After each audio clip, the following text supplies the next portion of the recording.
ಜೊಯ್ಡಾ ತಾಲೂಕಿನ ಬಜರಾಕುಣಂಗ ಗ್ರಾಮ ಪಂಚಾಯತ್ನ ಅಸೂಲಿ ಗ್ರಾಮದ ಗವಳಾದೇವಿ ದೇವಸ್ಥಾನದ ಮುಂಭಾಗದಲ್ಲಿ ನಡೆದ ಜನತಾ ದರ್ಶನ ಕಾರ್ಯಕ್ರಮದಲ್ಲಿ ಜಿಲ್ಲಾಧಿಕಾರಿ ಗಂಗೂಬಾಯಿ ಮಾನಕ್ಕರ್ ಅವರು ಜನರ ಸಮಸ್ಯೆಗಳನ್ನು ಆಲಿಸಿದರು. ಜನತಾ ದರ್ಶನ ಕಾರ್ಯಕ್ರಮವನ್ನು ಉದ್ಘಾಟಿಸಿ ಮಾತನಾಡಿದ ಡಿಸಿ ಅವರು ತಾಲೂಕಿನ ಜನರು ಜನತಾ ದರ್ಶನದಲ್ಲಿ ಜನರು ತಮ್ಮ ಸಮಸ್ಯೆಗಳ ಬಗ್ಗೆ ತಿಳಿಸಿ ನಾವು ಸಾಧ್ಯವಾದದನ್ನು ಸ್ಥಳದಲ್ಲೇ ಪರಿಹಾರ ಮಾಡುತ್ತೇವೆ. ಜನರ ಸಮಸ್ಯೆ ಆಲಿಸಿ ಅದಕ್ಕೆ ಸ್ಪಂದಿಸುತ್ತೇವೆ ಎಂದರು. ನಮ್ಮ ಜಿಲ್ಲಾಧಿಕಾರಿಗಳ ಕಾರ್ಯಾಲಯಕ್ಕೆ ಬರಬೇಕಂದ್ರೆ ಎಷ್ಟು ಕಷ್ಟ ಆಗ್ತದೆ ಅಂತ ನಾವು ಬರ್ತಾನೆ ರಿಯಲೈಸ್ ಮಾಡ್ಕೊಂಡಂಗಾಗಿತ್ತು. ಕಷ್ಟದ ದಾರಿ ಇದೆ, ತುಂಬಾ ದೂರದ ದಾರಿ ಇದೆ, ಮತ್ತೆ ಪ್ರಯಾಣನೂ ಕೂಡ ತುಂಬಾ ಸಮಯ ತೆಗೆದುಕೊಳ್ಳುತ್ತೆ.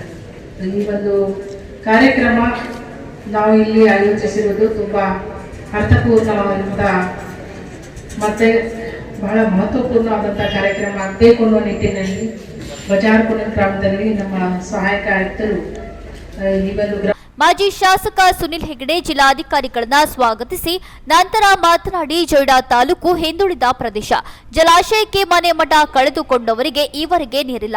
ರಾಮನಗರ ಸೇರಿದಂತೆ ಬಹಳಷ್ಟು ಜನರಿಗೆ ನೀರಿನ ಸಮಸ್ಯೆ ಇದೆ. ಅರಣ್ಯ ಇಲಾಖೆ ಜನರ ಮೂಲಭೂತ ಸೌಕರ್ಯಗಳ ಅಭಿವೃದ್ಧಿಗೂ ತೊಂದರೆ ಕೊಡುತ್ತದೆ. ತಾಲೂಕಿನಲ್ಲಿ ಸಾರಿಗೆ ಬಸ್ ಸಮಸ್ಯೆ ಇದೆ. ಬಜಾರಾಂಕುಣಂಗ ಗ್ರಾಮದ ಎಲ್ಲಾ ರಸ್ತೆಗಳು ಆಗಬೇಕಿವೆ ಎಂದರು. ಕಂದಾಯ, ಅರಣ್ಯ, ಸಾರಿಗೆ ಇಲಾಖೆ ಸೇರಿದಂತೆ ಇನ್ನು ಹಲವು ಇಲಾಖೆಯ ಒಟ್ಟು 105 ಅರ್ಜಿಗಳು ಸಾರ್ವಜನಿಕರಿಂದ ಬಂದು ಕೆಲ ಅರ್ಜಿಗಳಿಗೆ ಸ್ಥಳದಲ್ಲೇ ಉತ್ತರ ಸಾರ್ವಜನಿಕರಿಗೆ ಜಿಲ್ಲಾಧಿಕಾರಿಗಳು ನೀಡಿದ್ರು.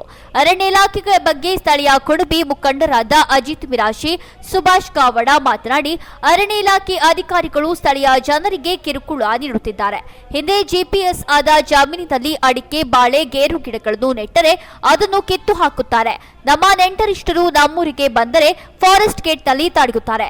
ಕಾಡು ಉಳಿಸಿದ್ದು ನಾವು, ಆದರೆ ನಮ್ಮನ್ನೇ ಇಲ್ಲಿಂದ ಸ್ಥಳಾಂತರ ಮಾಡುವ ಹೊನ್ನಾರ ಅರಣ್ಯ ಇಲಾಖೆ ಅಧಿಕಾರಿಗಳದ್ದಾಗಿದೆ. ಪುನರ್ವಸತಿ ಪಡೆದ ಇಲ್ಲಿಯ ಜನರ ಅಡಿಕೆ, ತೆಂಗು ಮರಗಳನ್ನು ಅರಣ್ಯ ಇಲಾಖೆ ಕಡಿದು ಹಾಕಿದೆ. ಮರ ರಕ್ಷಣೆ ಮಾಡುವ ಇವರೇ ಮರ ಕಡಿಯುತ್ತಾರೆ. ಒಟ್ಟಾರೆ ನಮ್ಮ ಬದುಕಿಗೆ ಅರಣ್ಯ ಇಲಾಖೆಯಿಂದಲೇ ತೊಂದರೆ ಎಂದು ಬಹಳಷ್ಟು ಸಾರ್ವಜನಿಕರು ಜಿಲ್ಲಾಧಿಕಾರಿಗೆ ದೂರಿದರು. ದೊಡ್ಡ ಪ್ರಮಾಣದಲ್ಲಿ ಇವರು ಮರ ಕಡಿದು ನೋಡಿದ್ರಲ್ಲ ಮೇಡಮ್, ಎಷ್ಟು ದೊಡ್ಡ ಸುಮಾರು 2,000-3,000 ಅಡಿಕೆ ಮರಗಳನ್ನು ಕಡಿದಾರೆ ಮೇಡಮ್. ಆ ಫಲ ನಮ್ದೇ ಉದ್ದೇಶ ನಾವು ಅದು ಹಾಳು ಮಾಡಿ ಇದು ಆಗಿರೋದಿಲ್ಲ. ಆ ಅಡಿಕೆ ಇದ್ರೆ, ಆ ತೆಂಗು ಇದ್ರೆ, ಆ ಮಾವು ಇದ್ರೆ, ನಮ್ದು ಹಲಸಿದ್ರೆ ಅದೇ ಪ್ರಾಣಿಗಳು ಅದನ್ನು ತಿನ್ಬಹುದಲ್ಲ. ಅದನ್ನ ನೀವು ಯಾಕೆ ಹಾಳು ಮಾಡ್ತಿದ್ರೆ ಅವರೆಲ್ಲ ಮನೆ ಇದು ಮಾಡ್ಕೊಂಡು ಕಟ್ಟು ಮಾಡಿ ತಗೊಂಡು ಹೋಗ್ಬಿಟ್ಟಿದ್ದಾರೆ ಎಲ್ಲ ಮನೆ. ಅದು ಗೋಡೆ ಉಳಿದಿದೆ. ಗೋಡೆ ಏನಾಗಿದೆ, ಇವರೆಲ್ಲ ಮಕ್ಕಳು ಏನಾಗಿದೆ ಅಲ್ಲೇ ಆಟಾಡ್ತಾರೆ.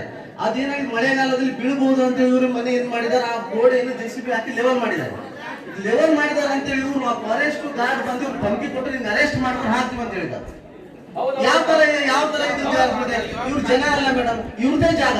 ಅವ್ರು ಇರ್ಲಾಕ್ ಕೊಟ್ಟಿದ್ರು. ನೀವು ಈ ಜಾಗ ಮುಟ್ಟಿದ್ರೆ, ಜಾಗ ಒಳಗ್ ಬಂದ್ರೆ ನಿಮ್ಮನ್ನ ಅರೆಸ್ಟ್ ಮಾಡಿ ಒಳಗ್ ಹಾಕ್ತೀವಿ, ನಿಮ್ಮೆಲ್ಲ ಕೇಸ್ ಮಾಡ್ತೀವಿ ಅಂತ ಹರಾಸ್ಮೆಂಟ್ ಮಾಡ್ತಾರೆ. ನೀವೇನ್ ಮಾಡ್ತೀರಿ ಅಧಿಕಾರಿಗಳು? ಈ ಪ್ರದೇಶ ಇರ್ಲಿಕ್ಕೆ ಸಾಧ್ಯ ಇಲ್ಲ. ಅರೆಸ್ಟ್ ಅವರು ಇದನ್ನು ಲೂಟಿ ಮಾಡ್ತಾರೆ ಮೇಡಮ್. ಈ ಕಾಡಿಂದ ಯಾರು ಲೂಟಿ ಮಾಡ್ತಾರೆ? ಫಾರೆಸ್ಟ್ ಅವರು ಲೂಟಿ ಮಾಡ್ತಾರೆ. ಹೋದ ವರ್ಷ ಮೇಡಮ್ ಅದೆಲ್ಲ ಮಾತಾಡೋದು ಬೇಡ. ಈಗ ನಿಮಗೆ ತೊಂದರೆ ಆಗದಂಗೆ ಮೇಡಮ್ ಹೇಳ್ಬೇಕಾಗ್ತದೆ. ಯಾಕೆ ಮೇಡಮ್ ಪ್ರತಿ ಹಳ್ಳಿಯಲ್ಲಿ ನಮ್ಗೆ ರಸ್ತೆ ಸಂಪೂರ್ಣ ಹಾಳಾದ ಕಾರಣ ಬಜರಂಕುಣಂಗದಲ್ಲಿ ನಡೆದ ಈ ಸಭೆಗೆ ಎಲ್ಲ ಅಧಿಕಾರಿಗಳು ಹರಸಾಹಸ ಪಟ್ಟು ಹೋಗಿದ್ದು ಕಂಡುಬಂತು.